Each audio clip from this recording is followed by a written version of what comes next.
पाकिस्तान ने अफगानिस्तान के इलाके वाह खान पे कब्जा कर लिया है। ये खबर चंद दिनों से गर्दिश कर रही है। इस खबर की बैकग्राउंड क्या है और अगर पाकिस्तान वाकई वाह खान पर कब्जा कर लेता है तो खित्ते की डायनामिक्स में क्या क्या तब्दीलियां आएंगी, ये हम आपको आज के व्लॉग में पूरी तफसील से बताएंगे।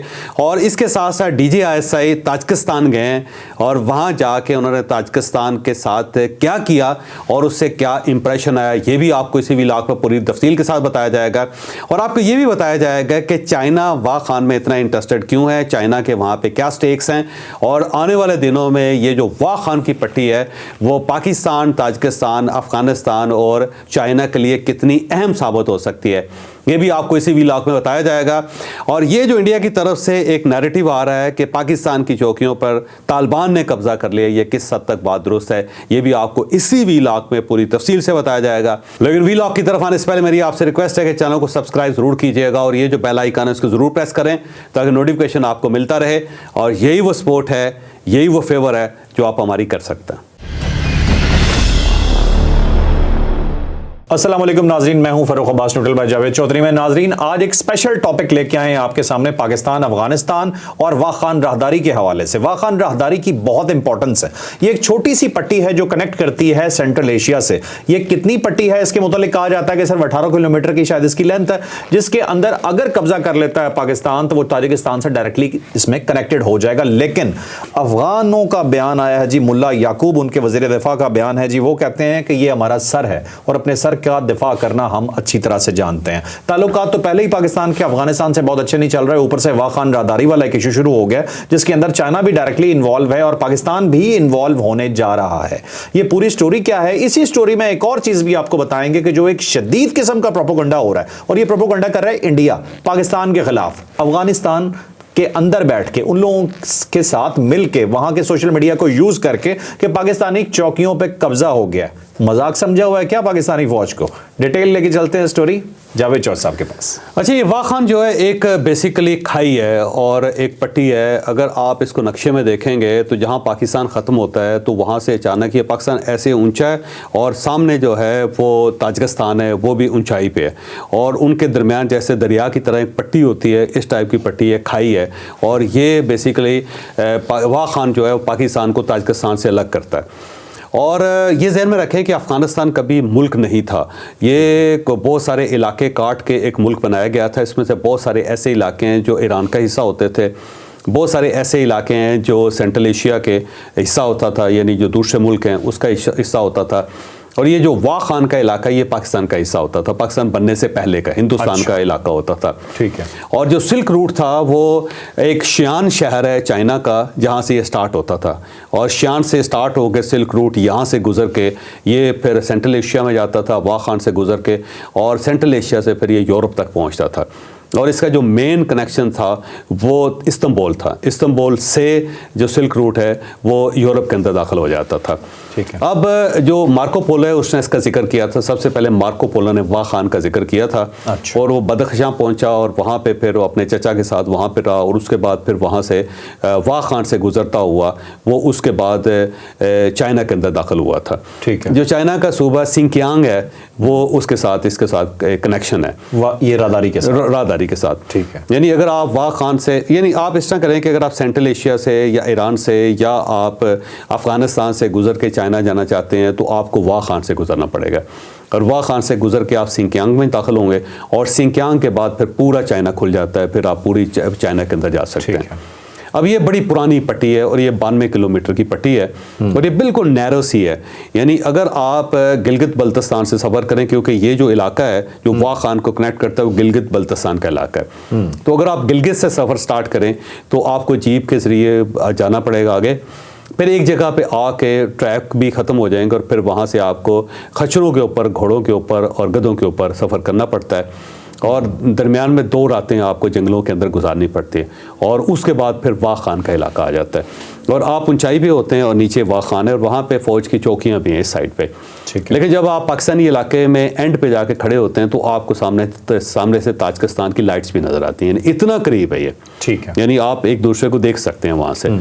तो अब ये एक बंदोबस्त किया गया था अंग्रेज़ के दौर में जब ड्यूरन लाइन बनाई गई थी उस वक्त हिंदुस्तान और जो रशियन स्टेट्स थी और क्योंकि रशिया उस वक्त तक उसका इन्फ्लुएंस आगे तक था, USSR। हाँ USSR था, और उसका ऑलमोस्ट जो है ना ताजिकिस्तान तक उस वक्त भी उनका एक्सेस था और वो एक ब्लॉक था। ठीक है। तो उस वक्त एक बफर जोन क्रिएट की गई थी कि दरमियान में ये वाह खान की पट्टी है जो रशिया को या USSR को इंडिया से अलग करेगी।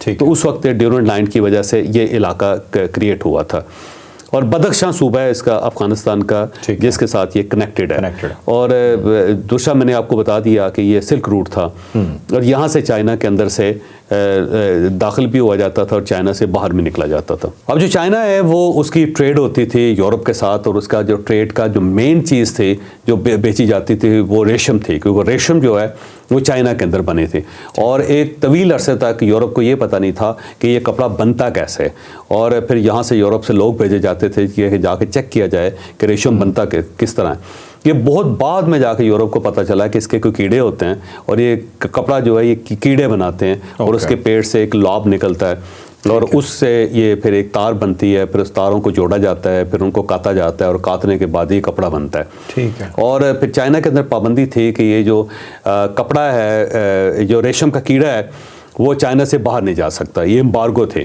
बल्कि एक वक्त था कि जब यूरोप से कुछ पादरी भी आए थे और वो चाइना के अंदर वो मुकीम रहे और जाते हुए उन्होंने इस तरह किया कि जो उनकी जो असा था यानी जो लाठी थी उसके अंदर उन्होंने कीड़े छुपा लिए थे।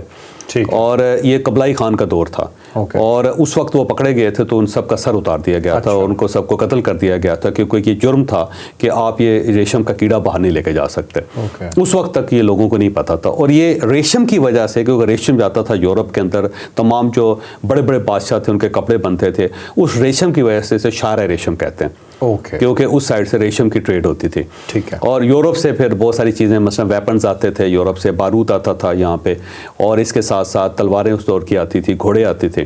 तो यूरोपियन ये लेके आते थे और इस साइड से फिर वो रेशम लेके जाते थे और फिर मसाले लेके जाते थे, फिर अफ्यून लेके जाते थे। अफ्यून का बहुत बड़ी ट्रेड थी। चाइना के अंदर सबसे ज़्यादा अफ्यून बनती थी और यूरोप के अंदर अफ्यून थी नहीं। ठीक है। तो यहाँ से वो जाती थी। और उसके बाद फिर इस तरह हुआ कि 1452 में 1452 में इस्तांबुल फतह कर लिया मुसलमानों ने और टर्कों ने। उससे पहले इस्तांबुल ज़ाहिर है वो इस्लामी स्टेट का हिस्सा नहीं था, वो यूरोपियन था और क्रिश्चियन के पास था। बल्कि वेटिकन सिटी से ये ज़्यादा मुक़द्दस समझा जाता था। और जब यहाँ से फॉल हुआ इस्तांबुल का और ये मुसलमानों के कब्ज़े में चला गया तो आया सूफिया जो इनका सबसे बड़ा मरकज़ था जहाँ पे क्रिश्चियंस आके इबादत करते थे, वो ज़ाहिर मुसलमानों के कब्ज़े में चला गया। तो उसके बाद वेटिकन सिटी की अहमियत बढ़ गई। उससे पहले इसको ज़्यादा से ज़्यादा अहमियत दी जाती थी, सब कुछ ही आया सूफिया को समझा जाता था। ठीक है।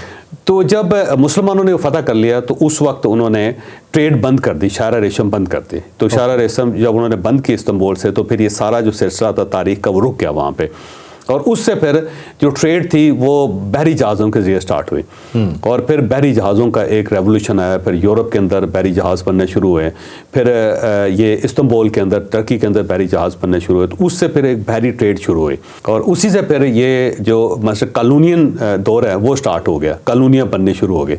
यूरोपियन जो थे जब वो बहरी जहाज़ों के ऊपर चढ़े और उन्होंने ट्रेड करनी शुरू की तो फिर उसी के ज़रिए वो सोल्जर्स लेके जाना शुरू किया। फिर उन्होंने इंडिया को कैप्चर कर लिया, फिर उन्होंने अफ्रीका को कैप्चर कर लिया, फिर उन्होंने जो शुमाली अफ्रीका उसको कैप्चर कर लिया, फिर उन्होंने ईस्टर्न यूरोप के ऊपर कब्जा कर लिया, फिर उन्होंने अमेरिका के अंदर जाके कब्जा कर लिया। तो उसके बाद फिर यूरोपियन आगे बढ़ते चले गए।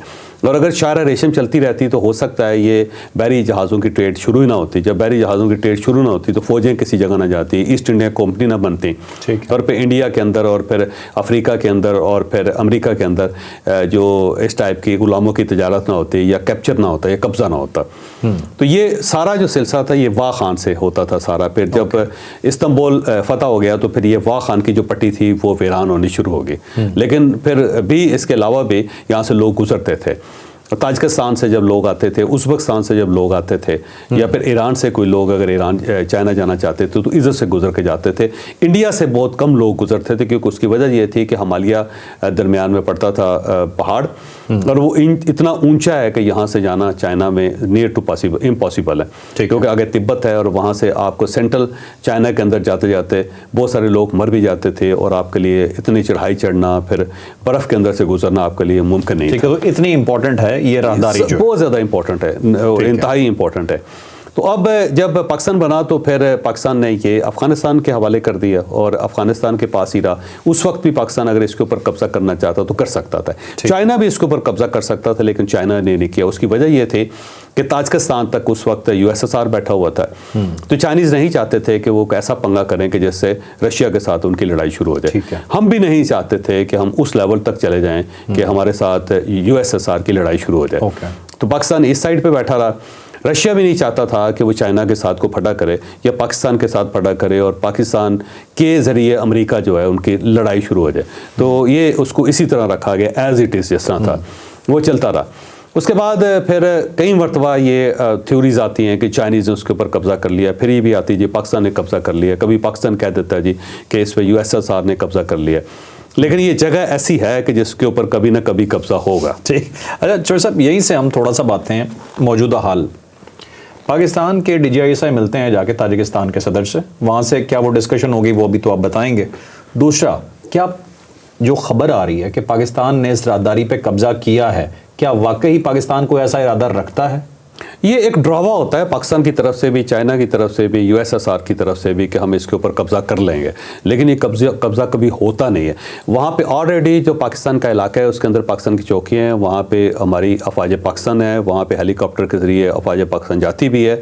लेकिन अब जो तालिबान का इशू डेवलप हुआ है, जो TTP का इशू शुरू हुआ है, ख्वारिज का जो इशू शुरू हुआ है, अब पाकिस्तान मुसलसल पिछले 2-2.5 साल से तालिबान गवर्नमेंट को कह रहा है कि ये जो TTP के लोग हैं इनको आप यहाँ से निकालें, क्योंकि ये बॉर्डर्स पे बैठे हुए हैं और इतना ज़्यादा बॉर्डर्स पे बैठे हुए हैं कि बॉर्डर क्रॉस करके पाकिस्तान आके यहाँ पे वारदातें करते हैं और उसके बाद वापस चले जाते हैं और इन्हें पुष्टपनाही हासिल है तालिबान के। और उससे पहले इनको जो इंडियन है उनकी पुष्टपनाही हासिल थी और इंडियंस इनके ज़रिए ऑपरेट करते थे। बल्कि कुलभूषण यादव जो थे उनका TTP के साथ बड़ा गहरा ताल्लुक था, वो उन्हीं को मदद करता था। फिर इसके साथ साथ यहाँ पे जो बलोच अलहदगी पसंद है उनके साथ भी उसका कनेक्शन था, तो यहाँ बैठ के वो बहुत सारे काम कर रहा था, जिसकी वजह से बाद में वो पकड़ा भी गया। तो जब उसके बाद यहाँ से अमेरिकन गए और अशरफ गनी की गवर्नमेंट ख़त्म हुई तो अचानक TTP जो थे वो बिल्कुल ही फारग हो गई, उसके पीछे जो बैकिंग थी वो ख़त्म हो गई। और वो वक्त था कि जब पाकिस्तान उनके साथ कोई ना कोई डील कर सकता था या उनको ख़त्म कर सकता था या उनके साथ कुछ समझौता करके उनको डिज़ाल्व कर सकता था। बहरहाल उनकी लंबी कहानी है कि वहाँ पर क्या हुआ, जनरल बाजवा साहब ने क्या किया या उसमें जनरल फैज़ हमीद साहब ने क्या किया या इमरान खान साहब ने क्या किया या जो हमारी दिफाई कमेटी सिक्योरिटी कमेटी है उसने क्या किया, ये सारी चीज़ें माजी की हो गई हैं। लेकिन अब ज़ाहिर है वहाँ से अटैक्स हो रहे हैं और अटैक्स भी शहरों के अंदर भी हो रहे हैं, फिर हमारी अफवाज पाकिस्तान के ऊपर भी हो रहे हैं। जैसे 16 जवान जनूबी वज़ीरिस्तान के अंदर मेरा ख्याल है वहाँ पे उनके ऊपर हमला हुआ, वो शहीद हो गए और उसके बाद ज़ाहिर है एक क्यास और कन्फ्यूजन पैदा हो गया। तो पाकिस्तान ने सीधा सीधा फिर तालिबान गवर्नमेंट से कहा कि अब हमारे लिए नाकाबिले बर्दाश्त है। फिर वहाँ पर सर्जिकल ऑपरेशन भी किया गया और उस ऑपरेशन के बाद ये ख़बरें अब गर्दिश करनी शुरू हो गई कि वाह खान की पट्टी जो है वो पाकिस्तान ने कब्ज़ा कर लिया उसके ऊपर और वो उसका ड्रावा दे रहा है पाकिस्तान कब्ज़ा किया नहीं है, ना ये करेगा, पाकिस्तान कभी नहीं करेगा। लेकिन ड्रावा पाकिस्तान की तरफ से है कि जनाब अगर आपने ज़्यादा गड़बड़ की तो हम इस चीज़ को अपने कंट्रोल में ले लेंगे और उसके बाद फिर हम ताजिकिस्तान के साथ हम ट्रेड शुरू करेंगे। ये ज़हन में रखें कि ताजिकिस्तान और पाकिस्तान के दरमियान कोई मामला चल रहे हैं, वो मामला इस तरह चल रहे हैं कि ताजिकिस्तान के पास बिजली है बहुत ज़्यादा और पाकिस्तान को बिजली की ज़रूरत है, तो वो बड़ी सस्ती बिजली ताजिकिस्तान पाकिस्तान को देना चाहता है। अब अगर हम वाह खान के ऊपर हमारा कब्ज़ा हो जाए तो हमारा एक ऐसा कनेक्शन वहाँ पर डेवलप होगा कि हम बाई रोड ही ताजिकिस्तान चले जाया करेंगे। ताजिकिस्तान जो है वो पाकिस्तान हमारे ट्रक्स आने शुरू हो जाएंगे, वो बड़ा करीबी सा रास्ता एक डेवलप हो जाएगा। दूसरा जो अगर हमने वहाँ से बिजली लेनी है और हम ले भी रहे हैं वैसे, तो वो ज़ाहिर है फिर अफ़गानिस्तान से गुजार के हमें खंबे वहाँ पर लगा के और वहाँ से तारें पाकिस्तान बिछा के तो हमें मेन ग्रिड पर लाना पड़ेगा। अब इलाका ही पाकिस्तान का हो जाता है तो वो तो फिर बल्ले बल्ले हो जाती है, मसला ही हल हो जाता है। तो वो ये और दूसरा चाइना जो है ना वो ये राहदारी नहीं खोलना चाहता और उसकी बुनियादी वजह यह है कि तालिबान इस साइड पे और ये एक्सट्रीमिस्ट हैं और वहाँ पे जो सिंकियांग है उसके अंदर भी अपराइजिंग होती है और अपराइजिंग के बारे में उनका चाइनीज़ का ख्याल है कि इसके पीछे अमेरिकन है। अमेरिकन चाहते हैं कि वहाँ पे कन्फ्लिक्ट क्रिएट हो, तो वहाँ पे एक इस्लामी मूवमेंट चल रही है वहाँ सिंकियांग के अंदर जिसको ज़ाहिर क्रश करता है चाइना। और एक वक्त ये भी था कि पाकिस्तान ने बहुत मदद की थी उनकी, ये जो जनरल कॉकर साहब थे उनके दौर की बात है। अच्छा। क्योंकि यहाँ से कुछ लोग कुछ एलिमेंट्स थे जिन्होंने वहाँ पे जाके गड़बड़ करनी शुरू कर दी थी और एक रास्ता डेवलप करके उन्होंने सिंकियांग के अंदर अपराइजिंग शुरू कर दी। जनरल वहीद काकर साहब के दौर में तो फिर चाइनीज़ ने वो सारी लिस्टें दी और फिर जनरल वहीद काकड़ साहब के दौर में बाकायदा जो यहाँ पे सेंटर थे उन सबको तबाह किया गया, लोगों को फारग किया गया, कुछ लोगों को पकड़ के चाइना के हवाले किया गया। उस वक्त पाकिस्तान ने बहुत ज़्यादा मदद की थी चाइना की। तो चाइनीज़ जो है उस पट्टी को खोलना नहीं चाहते, क्योंकि अगर वो खोल लें तो उसके बाद वहाँ से फिर ज़ाहिर एक्सट्रीमिस्ट उधर जाना शुरू हो जाएंगे। एक्सट्रीमिस्ट उधर जाना शुरू हो गए तो चाइनीज़ को आने वाले दिनों में सिंकियांग में बड़ा नुकसान हो सकता है। ठीक है, वो जो चाइना है वो पाकिस्तान का रास्ता ही इस्तेमाल करके अफ़गानिस्तान के अंदर कुछ डेवलप करना चाहता है। लेकिन ये खबरें गर्दिश करनी शुरू होगी और इसके साथ साथ ताजिकिस्तान के साथ भी अफ़गानिस्तान के ताल्लुकात को बहुत अच्छे नहीं हैं। उसकी वजह ये कि नॉर्दर्न अलायंस जो था वहाँ पे जो ताजिक थे उन्होंने बहुत टफ टाइम दिया था तालिबान को। तो जो ताजिक्स हैं और जो उज़्बेक्स हैं और इसके साथ दूसरे जो इस साइड पे तालिबान हैं वो पश्तून स्पीकिंग है ना, इन सब के आपस में कन्फ्लिक्ट्स हैं। और जो उज़्बेक हैं वो भी बड़े तगड़े हैं। अहमद शाह मसूद जो है ना वो ताजिक है, ताजिकिस्तान की तरफ से। वो नॉर्दर्न अलायंस उनको कहा जाता है, तो वो नॉर्थ की साइड पे हैं, वो ताजिकिस्तान की सरहदों के ऊपर बैठे हुए हैं। तो वो बड़ा टफ टाइम देते हैं इनको और वो पाकिस्तान के भी खिलाफ थे, बहुत ज़्यादा खिलाफ थे, क्योंकि वो रशियन स्पॉन्सर्ड थे,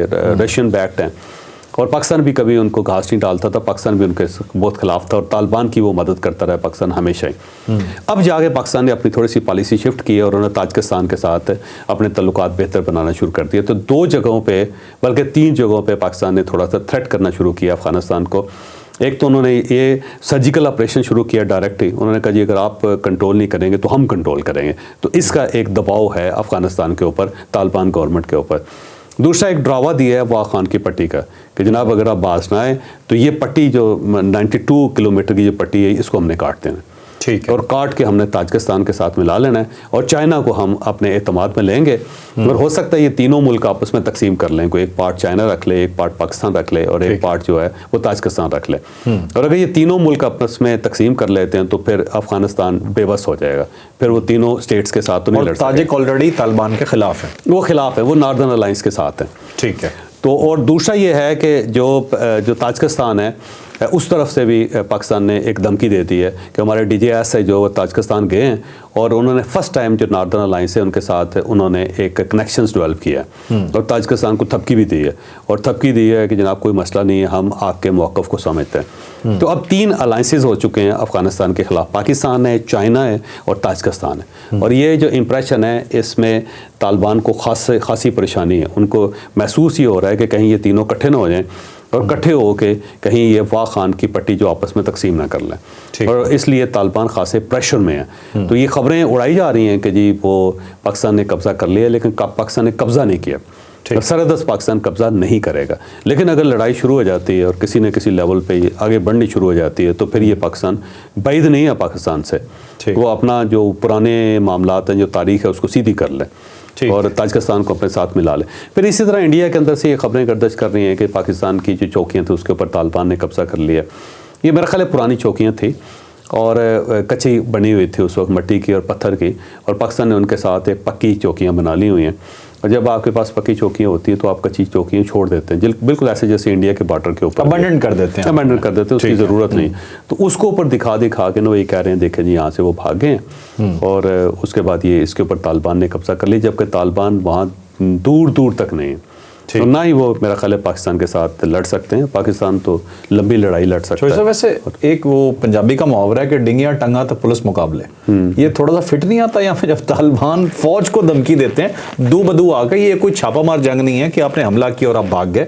जब आप सामने खड़ा होकर मुकाबला करेंगे तो कोई मुकाबला है पाकिस्तान फौज का। वो देखिए वो जो अफगान गवर्नमेंट है वो ये बार बार ये कह रही है कि देखें जी आप हिस्ट्री देखें हमारी कि हमने तो इंग्लैंड जैसी पावर को हरा दिया था, उसको यहाँ से भगा दिया था। फिर वो ये कहते हैं जी हमने USSR को शिकस्त दे दी थी, फिर वो कहते हैं हमने अमेरिकन को शिकस्त दे दी, और आप किस खेत की मूली हैं। पाकिस्तान ये याद रखे कि हम 3 सुपर पावर को यहाँ से भगा चुके हैं, उनको फतह कर चुके हैं, तो पाकिस्तान तो बड़ा छोटा मुल्क है उनके सामने में, तो हम आपके छक्के छुड़ा देंगे वगैरह वगैरह। ठीक है, लेकिन साथ वो एक चीज़ भूल जाते हैं वो चीज़ ये भूलते हैं कि जब इंग्लैंड को भी उन्होंने शिकस्त दी थी तो उस वक्त भी ये जो खित्ता था, इस खित्ते के जो मुसलमान थे, पाकिस्तान जो बना बाद में, वो उस वक्त ब्रिटिश के खिलाफ थे और उन्होंने अफगानों की मदद की थी।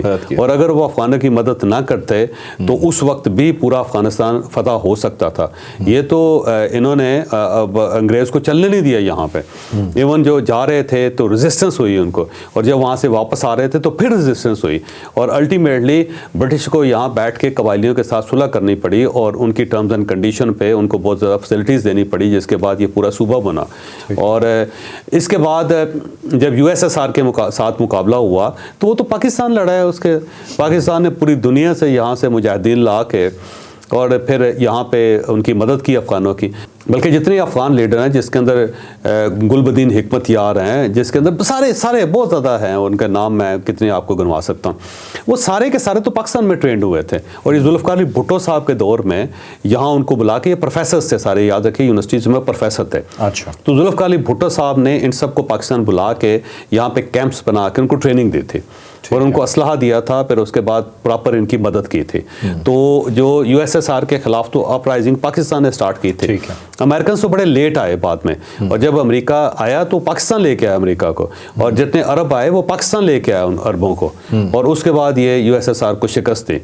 तो अगर ये सिर्फ तालिबान या अफगान अकेले होते तो मेरा ख्याल है उन्होंने पीस के रख देना था यूएसएसआर ने, और पाकिस्तान ने बड़ी कीमत अदा की है। उसने 50 लाख अफगानों को यहाँ पे पनाह दी है, फिर इतना ज़्यादा असलहा दिया है, फिर यहाँ पे ट्रेनिंग कैंप्स बने हैं, फिर मदारस पाकिस्तान ने बहुत ज़्यादा बनाए और उसकी कीमत अदा की। अपना बेड़ा गर्क कर लिया, अपना बेड़ा गर्क कर लिया। यहाँ पे हिरवन आई, यहाँ पे क्लाशनकोफ कल्चर आया, यहाँ पे रेडिकल इस्लाम आया जिसकी गुंजाइश ही नहीं थी पाकिस्तान के अंदर।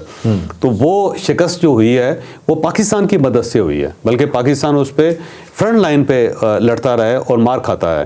फिर उसके बाद जो अमेरिकन हैं, अमेरिकन को भी शिकस्त उस वक्त हुई है जब पाकिस्तान ने तालिबान की फैसिलिटी, मतलब अमेरिकन तो पाकिस्तान के साथ नाराज़ थे कि वो ये चाहते थे कि ये तालिबान के जो लीडर्स पाकिस्तान के अंदर हैं अमेरिका के हवाले किए जाएं, और हमने कहा जी हमारे पास तो है ही नहीं, बल्कि वो तो बड़ी मिन्नतें करते रहे और धमकियां भी देते रहे पाकिस्तान को, लेकिन पाकिस्तान ने इनमें से किसी को अमेरिका के हवाले नहीं किया, एक्सेस ही नहीं दिया। फिर उसके बाद जब दोहा अकॉर्ड हुआ तो उस वक्त पाकिस्तान ने इन लीडर्स को ला के तो दोहा में बिठाया। तो पाकिस्तान तो हमेशा मदद करता रहा। ये अफगानिस्तान की मेरा गलत फहमी है कि वो अकेला जो है वो किसी मुल्क के साथ लड़ सकता है, या वो अमेरिका के साथ लड़ सकता था, यूएसएसआर के साथ लड़ सकता था, या फिर वो ब्रिटिश आर्मी को शिकस्त दे सकता था। ये पाकिस्तान है जिसने हमेशा मदद की अफगानिस्तान की, और अफगानिस्तान का कमाल ये है कि उसने हमेशा स्टैब किया पाकिस्तान को, लेकिन इसके बावजूद पाकिस्तान नहीं चाहता कि वो दोनों सरहदों पर जंगें छेड़ ले। एक साइड इंडिया बैठा हुआ है, दूसरी साइड पे अफगानिस्तान को भी छेड़ के बैठ जाए तो पाकिस्तान को उसका नुकसान है। लेकिन इस बार मामला सीरियस है, और अगर मेरा ख्याल है तालिबान नहीं समझते या अफगान गवर्नमेंट नहीं समझती तो पाकिस्तान कुछ ना कुछ करके रहेगा, और पूरी दुनिया में मेरा नहीं ख्याल कि अफगानिस्तान को कुछ सपोर्ट मिल सकेगी किसी साइड पे। ठीक है, और अमेरिकन से खुश हो जाएंगे, कुछ शुक्र करेंगे, बहुत अच्छा हुआ है पाकिस्तान ने जाके वहाँ पे बदला लेना शुरू किया हमारा, और चाइनीज़ भी मेरा ख्याल है पाकिस्तान को सपोर्ट कर रहे हैं इस मामले। ठीक है, और आपको लगता है कि ये सर्जिकल स्ट्राइक्स जारी रहेंगी अगर तालिबान उनकी सपोर्ट से बाज ना आए? अब अगर वहाँ से कोई गड़बड़ हुई ना तो ये दोबारा होगा, पाकिस्तान करेगा। और ये जो एपेक्स कमेटी का इजलास हुआ उसके अंदर ये फैसला हुआ है कि अगर वहाँ से छेड़छाड़ हुई और उन्होंने उनको कंट्रोल ना किया तो फिर मामला ख़राब है, तो फिर पाकिस्तान पीछे नहीं हटेगा। तो वाह खान पे कब्ज़ा नहीं हुआ, डरावा दिया जा रहा है, इम्कान मौजूद है। अगर अफ़गानिस्तान ने गड़बड़ की तो पाकिस्तान मेरा ख्याल आगे बढ़ेगा, और जो ताजिकिस्तान के साथ उनके डायलॉग हो रहे हैं और जो चाइना के साथ हो रहे हैं, मेरा ख्याल है ख़तरा अफ़गानों को है इस चीज़ का। और अगर उन्होंने गड़बड़ की तो मेरा ख्याल है वो पाकिस्तान एक बार तो सबक सिखा देगा, छक्का छुड़ा देगा। नाज़रीन, आपने आज का स्पेशल व्लॉग देखा, यकीनन आपके लिए बहुत इन्फॉर्मेटिव रहा होगा। आज हमने स्पेशल टॉपिक डिस्कस किया अफगानिस्तान पाकिस्तान का। पाकिस्तान ने अपनी पॉलिसी चेंज कर दी है अफगानिस्तान के हवाले से, क्योंकि हम लाशें उठा उठा के थक चुके हैं, इससे ज़्यादा हम बर्दाश्त नहीं कर सकते। वाह खान के हवाले से आपको डिटेल इन्फॉर्मेशन दी गई। उम्मीद है आपको ये हमारा व्लॉग पसंद आया होगा। लाइक शेयर सब्सक्राइब करना आपने बिल्कुल नहीं भूलना। इजाज़त दीजिए, अल्लाह हाफिज़।